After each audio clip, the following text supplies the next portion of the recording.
petite aventure de 5 jours où on part sans les parents, on va dormir en refuge, on découvre l'environnement, on se fait des amis, des copains, c'est sympa. Ces séjours s'adressent aux jeunes qui habitent autour du Mont Blanc, donc dans 3 collectivités, le canton du Valais, la région Valais d'Aoste et les communautés de communes du Pays du Mont Blanc et de la vallée de Chamonix-Mont Blanc. L'idée, c'est 3 ou 4 séjours par année de jeunes avec une représentation équilibrée des 3 territoires qui font un tour du Mont Blanc ou d'une façon incomplète le tour du Mont Blanc, mais qui découvrent le territoire. Un moment de rencontre, d'échange entre les jeunes sur le territoire du Mont Blanc. Laissez-moi vous dire le plaisir que j'ai à vous accueillir ici et de pouvoir marcher 5 jours avec vous au travers de ces magnifiques paysages. C'est sympa de partir 5 jours avec le même public parce que du coup on a vraiment le temps de le connaître, d'échanger, on rencontre vraiment son public, on a le temps de partager beaucoup de choses en 5 jours. Et puis là, des adolescents, c'est juste magique parce que ça a des questions que des adultes n'auront pas, ça change vraiment des randonnées habituelles.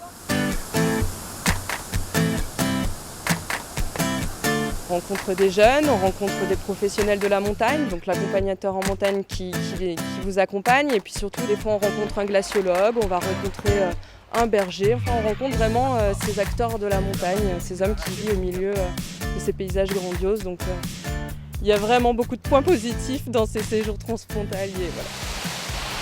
J'adore cette randonnée. Je sais pas, c'est trop bien, trop beau. Voilà. Ton passage préféré jusque-là? Je crois que c'est maintenant.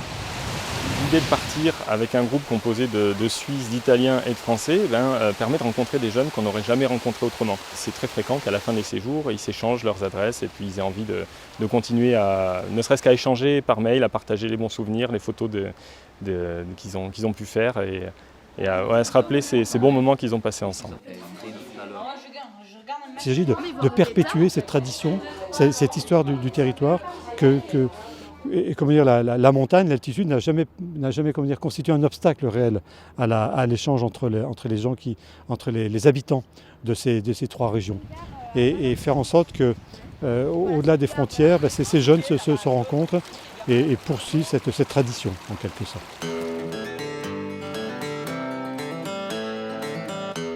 C'était beau, ça. On a eu un peu froid pendant le 2e et 3e jour, mais ça va, ça marche, c'est beau.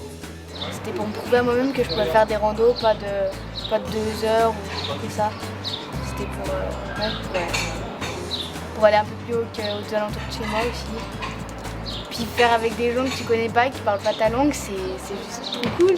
C'est bien de mélanger plusieurs nationalités parce que c'est des mentalités différentes. Et aussi, ça permet que les mentalités différentes s'accordent un petit peu. C'était assez marrant parce qu'on savait pas parler la même langue forcément, mais on se comprenait, donc c'était marrant. On s'est bien amusé, on a rigolé, même s'il y a eu des moments où on était stressé, où il y avait des peurs. C'était bien, une découverte et je suis contente.